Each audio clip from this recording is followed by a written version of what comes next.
Hello and welcome to Indus News Live from Islamabad. I am Hira Mustafa and these are the headlines.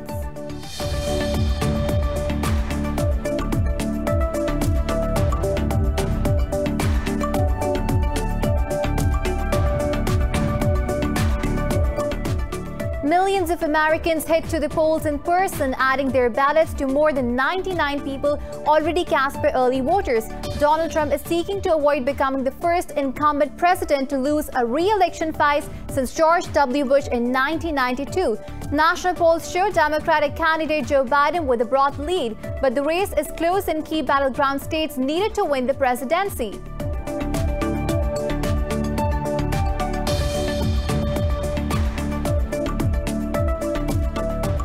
In Pakistan, a soldier has been martyred in firing by terrorists from across the border with Afghanistan. The Pakistan Army says the terrorists targeted a military post in Balochistan. 2 soldiers were also wounded.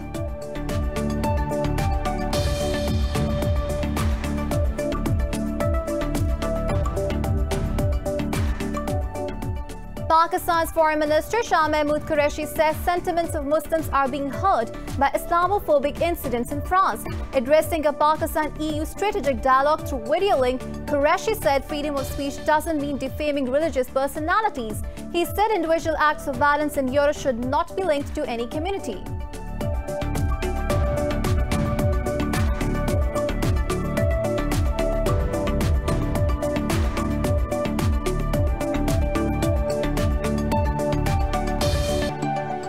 Well, these were the headlines. News in detail coming after the short break. Stay with us.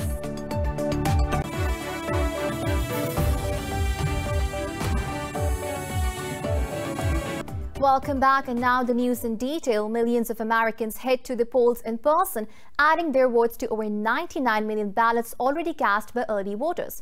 Donald Trump is seeking to avoid becoming the first incumbent president to lose a re-election fight since George W. Bush in 1992. National polls show Democratic candidate Joe Biden with a broad lead, but the race is close in key battleground states needed to win the presidency. More in the following report. With the keys to the Oval Office at stake, U.S. President Donald Trump and Democratic nominee Joe Biden made last-ditch pitches to voters. Trump kicked off his campaign's last journey in Fayetteville, North Carolina, followed by Avoca, Pennsylvania. Addressing supporters, Trump said if he wins over Michigan, he wins the whole thing. Nobody else could do 6 of these. You think it's easy up here? It's not easy. It's freezing up here, too. If we win Michigan, it's over. It's over. We win the whole thing. Meanwhile, Joe Biden made a final push for votes in Pittsburgh, Pennsylvania. Addressing a drive-in rally, the Democratic candidate termed Election Day as a new beginning for the country. He said the U.S. can put an end to the presidency that fanned the flames of hate and failed to protect this nation. Tomorrow's the beginning of a new day. Tomorrow, we can put an end to a presidency that has left hard-working Americans out in the cold. Tomorrow, we can put an end to a presidency that has divided this nation. Meanwhile, a Texas judge has denied an attempt by Republicans to throw out about 127,000 votes already cast at drive-through sites in Houston, while the U.S. Justice Department has released previously redacted sections of the Mueller report. The documents say communication between WikiLeaks and officers of Russia's main spy agency took place via encrypted chats. Now moving on, in Pakistan, a soldier has been martyred in firing by terrorists from all across the border with Afghanistan. The Pakistan Army says the terrorists targeted a military post in Balochistan. 2 soldiers were also wounded. Pakistan has consistently been raising the issue with the Afghan authorities to check cross-border terrorist incidents. Pakistan's Foreign Office summoned a senior Indian diplomat to register protest over ceasefire violations by Indian forces. The summoning comes after a 45-year-old man was wounded in unprovoked Indian firing along the line of control. In a statement, the military's media wing said Indian troops deliberately targeted the civilian population. It said Pakistani troops targeted the Indian post that initiated the fire. 19 people have been martyred in over 2,500 ceasefire violations by Indian troops this year. Pakistan's Foreign Minister Shah Mahmood Qureshi says sentiments of Muslims are being hurt by the rising Islamophobia. He was addressing the 5th meeting of the Pakistan-EU Strategic Dialogue via video link. Qureshi said some remarks by certain European leaders are provoking Muslims. He said freedom of speech doesn't mean defaming religious personalities. He also said there is no justification for any terror attack, but acts of individuals cannot be linked to any community. This comes as the protest rage in several Muslims is still at large. Karl Nehammer says the assaults were carried out by at least one ISS sympathizer. Kerr said the army would protect sites in the capital so the police could focus on anti-terror operations. Meanwhile, Pakistan has condemned the heinous terrorist attack.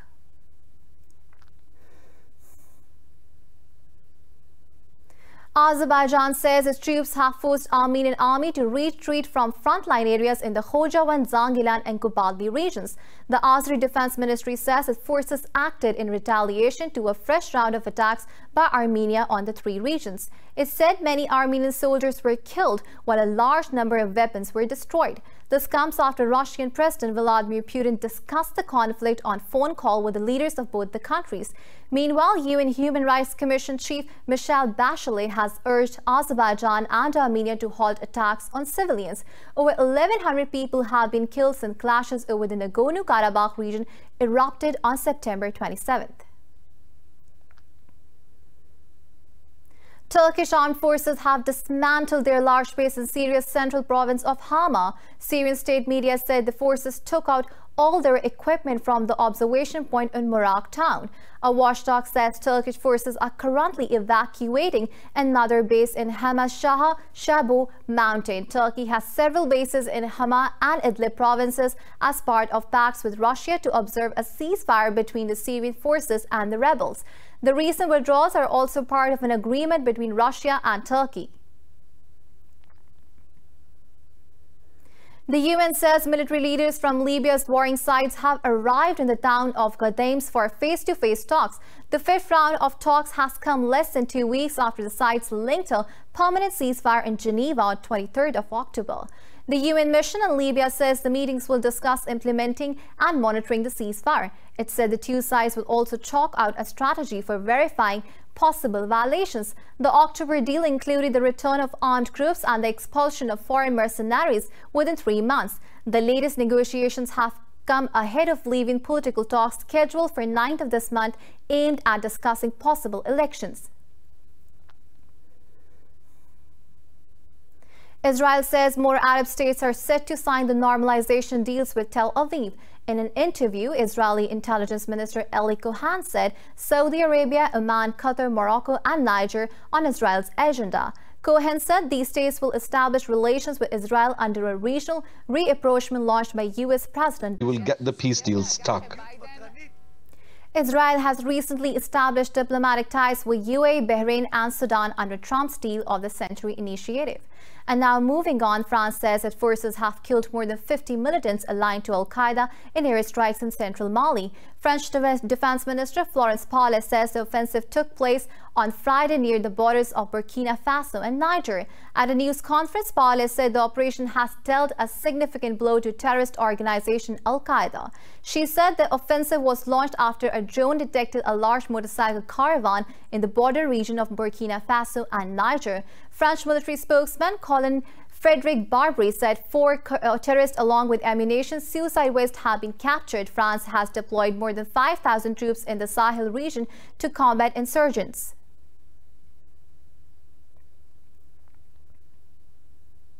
French Interior Minister Gerald Darmanin will visit Tunisia and Algeria later this week to discuss security matters with his counterparts. Concerns over security and immigration have increased in France after a fatal knife attack at a church in Nice last week. France's chief anti-terrorism prosecutor has said the man suspected of carrying out the Nice attack was a Tunisian. France is on the edge amid a wave of attacks after publication of blasphemous cartoons. A suspect was initially detained but was released on Sunday after investigators found no evidence he was connected to the shooting. Prosecutors have not yet referred the case to anti-terror colleagues.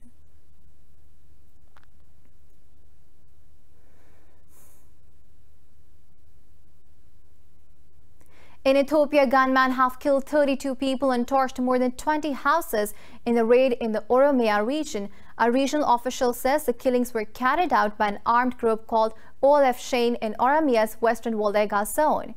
The regional administrator said more than 700 people were also displaced from the area.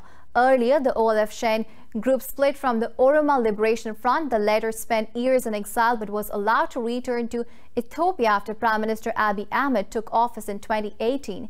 The Ethiopian Human Rights Commission said the attack targeted people from the ethnic Amharic group.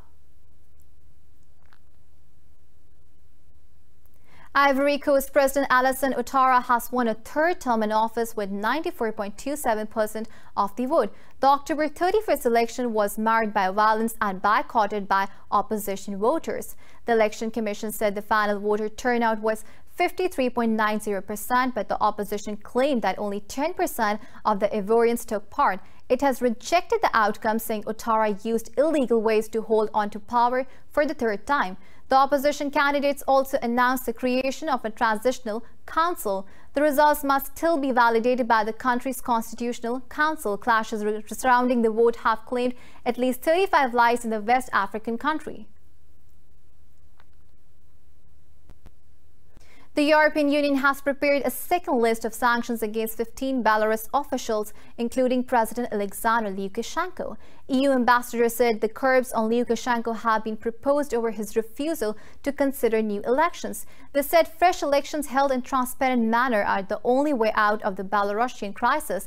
They said EU ambassadors will be given a second sanctions list of a meeting on Wednesday. The list of sanctions will be enforced only if no member state objects to it. The sanctions aim to support mass anti-government protests in Minsk, where thousands have been arrested.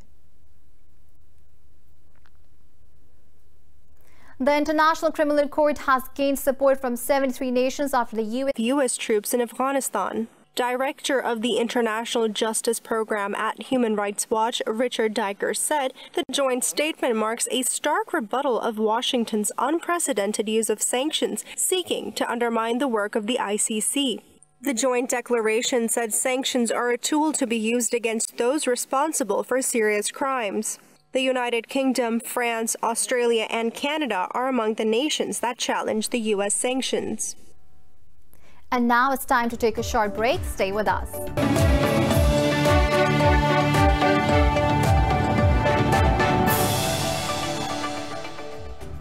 Welcome back. France has reported record daily COVID-19 cases as more than 52,000 people tested positive overnight.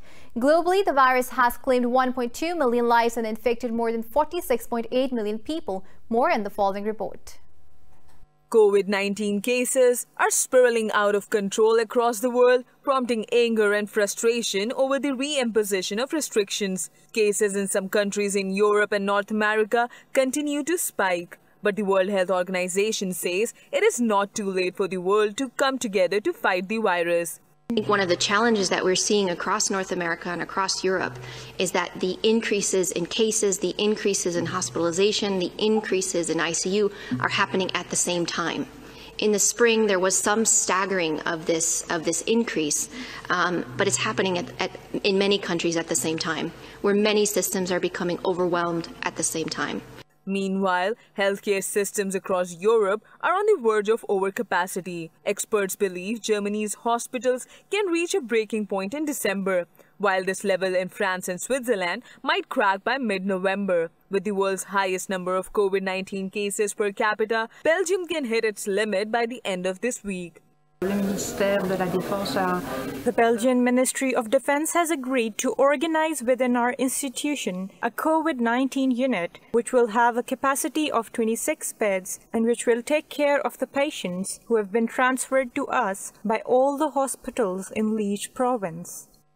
Over in Asia, India has recorded 490 new deaths, with the tally crossing 122,000 and over 8.2 million infections, while the Indian healthcare workers on the front line of the pandemic are protesting once again. Japan's largest airport has opened a COVID-19 testing facility to reopen international travel halted by the pandemic. Meanwhile, the Chinese mainland reported 49 new infections overnight.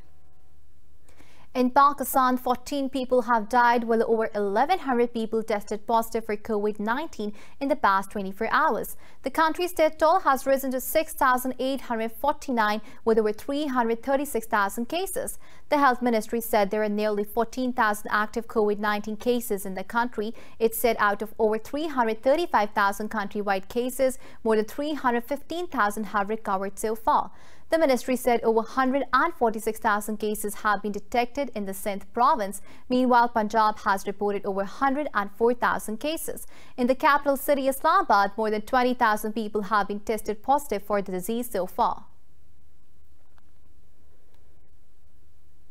In Turkey, a 4-year-old girl has been pulled out of the rubble alive 91 hours after a powerful earthquake struck. Ayla Gezgin is the 107th survivor to be rescued in the Aegean Izmir province. Authorities say the death toll from last week's 7.0 magnitude quake has risen to 105.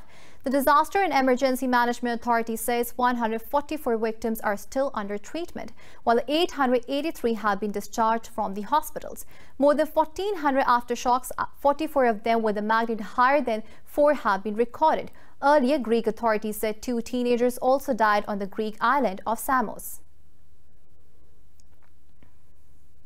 In the Netherlands, an elevated tram ran off track in Rotterdam and nearly plunged 10 meters down off the end of a pier, but it was saved by a statue of a whale's tail. No one was injured in the accident. The conductor emerged shocked but unharmed, and there were no passengers on the tram.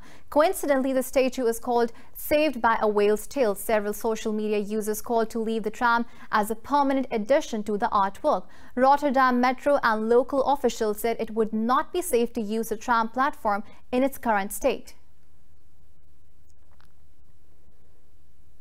Sri Lankan fishermen have tried to save about 100 whales stranded on their beach. They defied a COVID-19 curfew to save them on the island's southwest coast. Fishermen waded into the breaking surf to push the small whales back to the sea at the Pandora beach. Later, officials from the Coast Guard and Navy also arrived to help fishermen in rescue operation. The phenomenon of whales getting stranded in shallow water remains largely a mystery to scientists.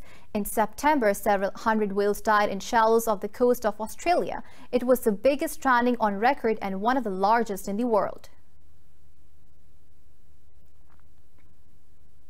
Hurricane Eta has made landfall on the northeastern coast of Nicaragua. The Category 4 storm is one of the most powerful hurricanes to hit Central America in years. The Disaster Management Agency said Eta has brought catastrophic winds to Nicaragua. It said the storm damaged several houses and disturbed power lines besides flooding. Authorities have evacuated about 3,000 families on Nicaragua's Atlantic coast.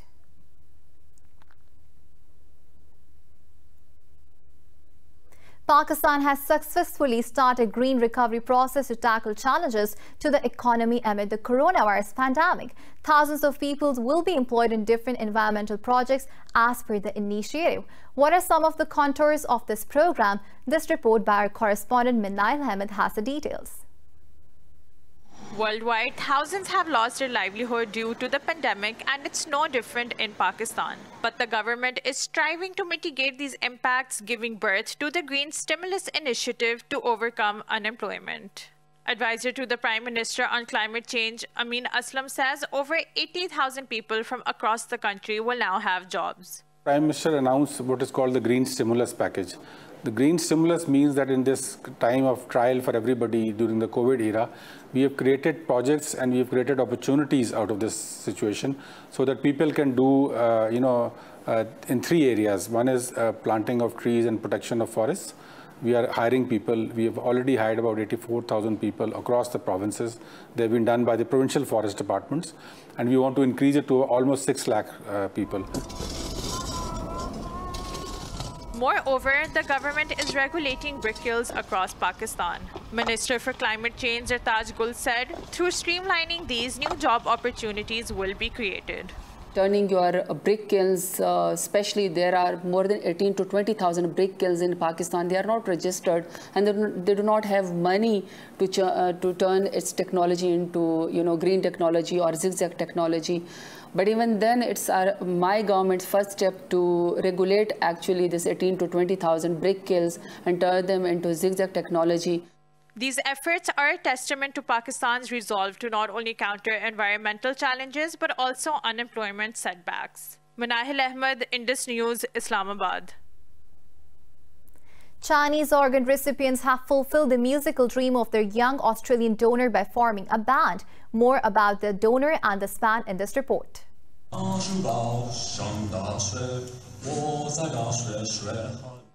Born in 1991, Philip Hancock loved giant pandas, Chinese food and culture, and worked as an English teacher at Southwest University in China's Chongqing. He unexpectedly fell ill and died of diabetes-related complications in May 2018. Hancock's parents donated his liver, kidneys, and corneas in China to honor his final wish. His organs were used in 3 life-saving operations and helped 2 people see again. The 5 organ recipients come from diverse backgrounds: 2 doctors, a driver, a farmer, and a housewife. None of them have a musical background. Nevertheless, in order to fulfill their late donor's biggest dream, forming a band, they decided to try. One person donated his organs and saved 5 people, and so we named the band A Band of One Man. In order to help Philip realize his dream, we wanted to show our respect for the great love and kindness of the donor. The band held a special concert in southwest China's Chongqing municipality to pay tribute to Philip's life and memory. And Philip also paid a surprise visit with his beloved guitar in the form of an augmented reality virtual image. It's good not to forget, but what I'd like you to do from now on is to stay very safe and look after your body very well, and more importantly, get on with your normal lives. According to the Red Cross Society of China, the young Australian became the first foreign donor in Chongqing and only the 7th in the country's history.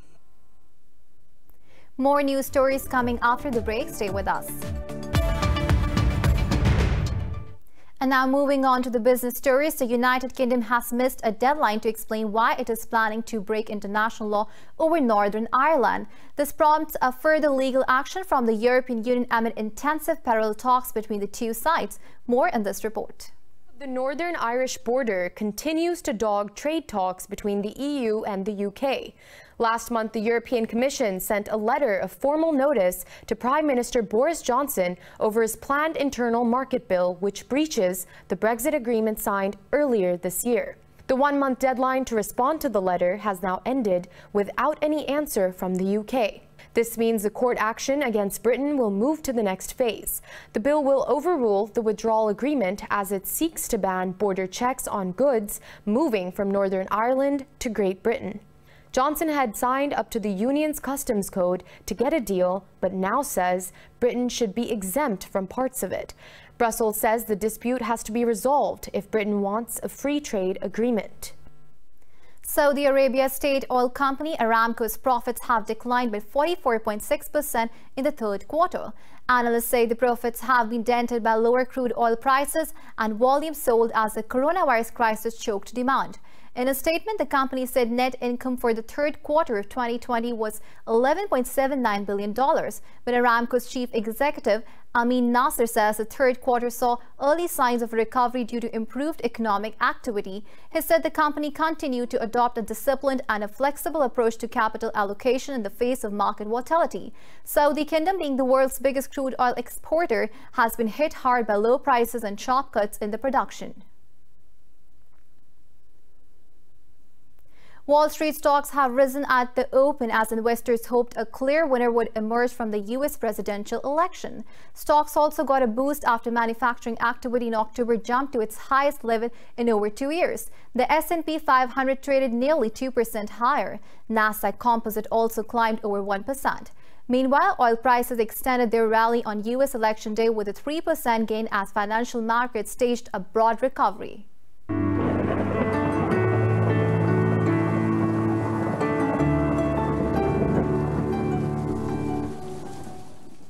And now it's time to have a look at the weather update across the globe.